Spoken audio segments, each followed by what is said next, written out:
Hello again, and welcome back to my channel. In this video I'm going to be doing a short review on the Ferrex Aldi belt and disc sander, which arrived for me last week. Again, it was the little email, the pop-up email saying the Aldi special buys are now available. I think what they do very cleverly, Aldi, is it's the price pitch. It's something that I've probably wanted for quite a while, something similar to this, but I haven't really been able to justify it in a financial outlay. And then Aldi bring along, you know, their special buys, and you think, yeah, I can justify it at that price, because this was it was 89 in the UK. It was 89.99, and I've looked at various ones of these, and you probably adding £100 onto that. Now I know Aldi are aligned quite closely to Shepak.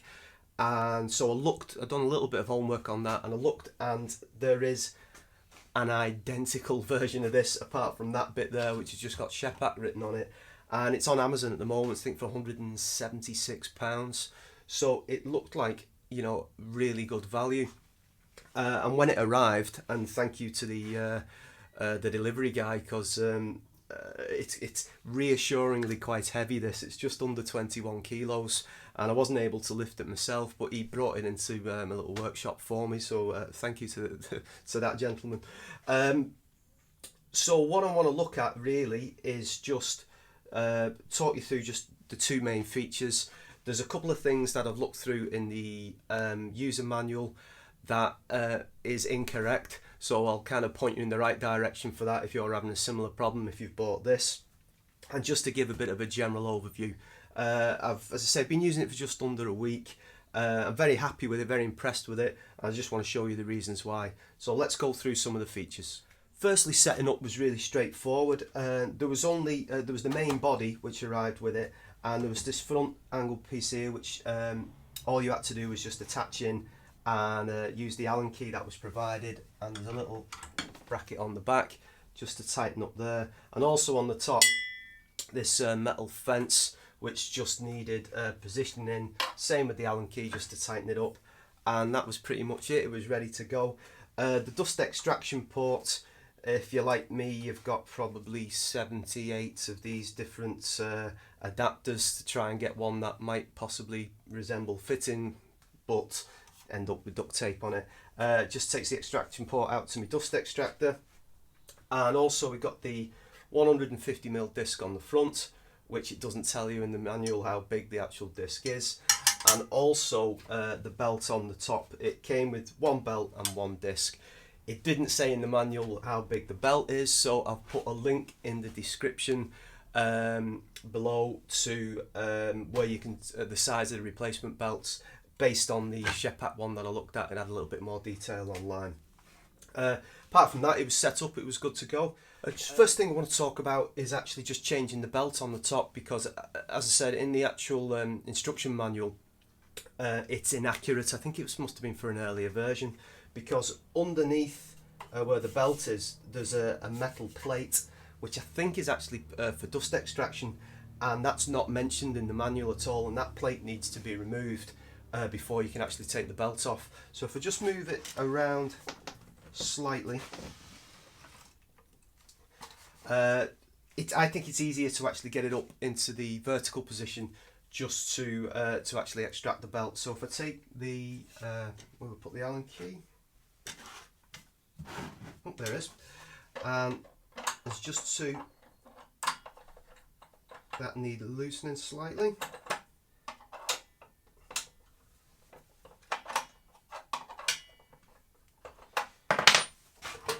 Bring it up, and there's the metal plate underneath. Now there's two screws at the back, and they just need to be taken off for the plate to come out.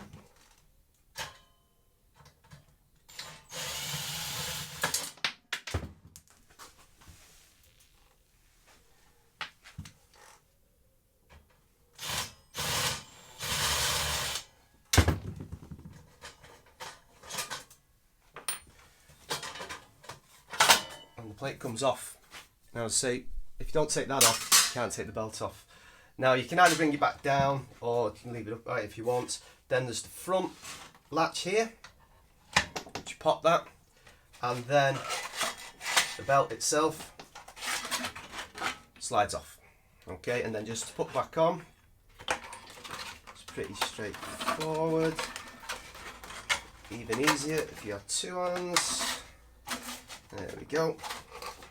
Slide it in. Just get it lined up on the rollers. And then pop the catch. And then put the plate back on. Okay, plate's back on underneath. The next stage really is just to test the tension of the belt to make sure that it's running efficiently. And just to do that, you've got the tension adjuster at the front. If you switch it on, and I'll try it on this one, and the belt is moving towards me. So what I need to do is I need to take the tension off, and then I need to turn the red part at the front here, just maybe quarter turn, half a turn towards the belt. Line it back up. Check the tension, start again. It's still moving towards me slightly, so it still needs a little bit more tension adding to it. So we forward a bit more.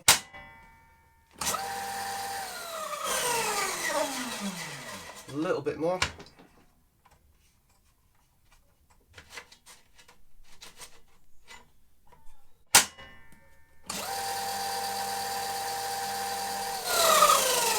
And that's running fine. It's just the opposite. If you switch it on and the belt is moving away from you, you just need to take the tension off and then move this towards you. Okay, so the belt's set up all good and the disc is on front. That's pretty much fine. The only thing you need to check is when you've put your plate on, just to check that it's square to the disc itself.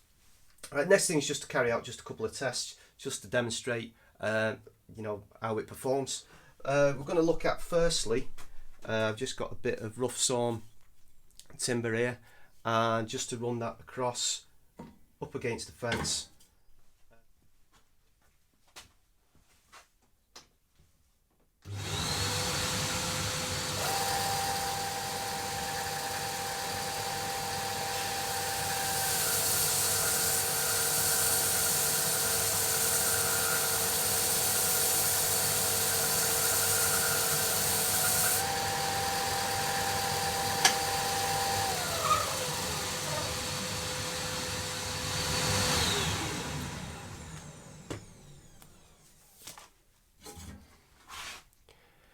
Pretty impressive. All right, it's rough sawn, nice smooth, lovely finish on that, and that's just on an 80 grit belt. Also, you obviously use the ends if you wanted to do a bit more of a shaping, or alternatively, you can use the disc on the front. Now I've got here a piece of a little bit of walnut, and let's just see about using the disc on the front just to put a bit of a rounded edge on it.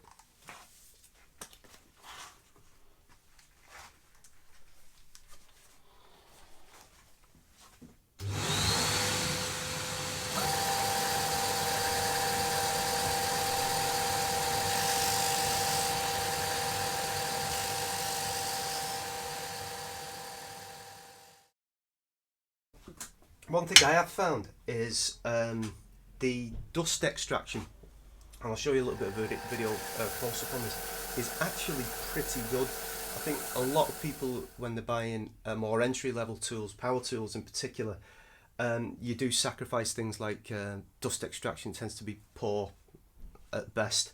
This one, although I've got a bit on the top here, is actually not bad, which is, you know, it does help because it, you know, as well as having a dust mask, but it's, you know, it helps with actually the clean up a bit later on. One other thing I found is it does come with a mitre gauge, which, as you know, if you buy any of these, they tend to be not very accurate, but this one is actually pretty good. And I was testing it before on an angle of 45 degrees. Now, what I'd normally do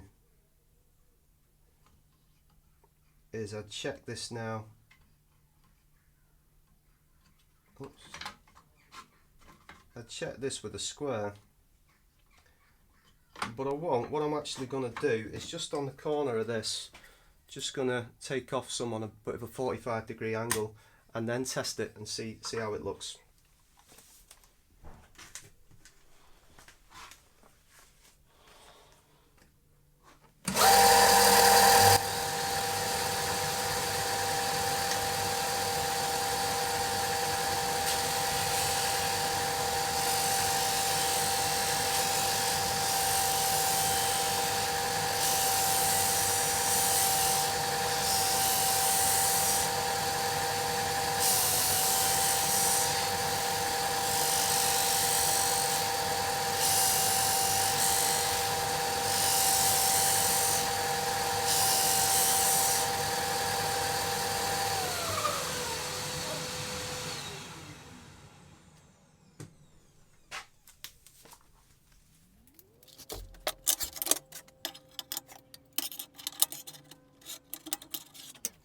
I'll get a picture on it to show you. It's actually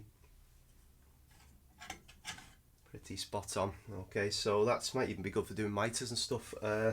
So it's something I hadn't thought about till I had a little try with it yesterday. So overall, in terms of value for money, excellent. Okay, this well, I've changed things around in here to accompany this on one of my main workbenches because this will be getting used all the time. Okay, it's you know, it wasn't a cheap investment. You know, you're looking at 90 quid, but for doing things like the corners, I'm doing some not chopping boards, I'm doing some serving platters and stuff at the moment. There's also some other resin work. My partner Pam, she's been making jewellery with resin and wood, so she takes these kind of resin blanks.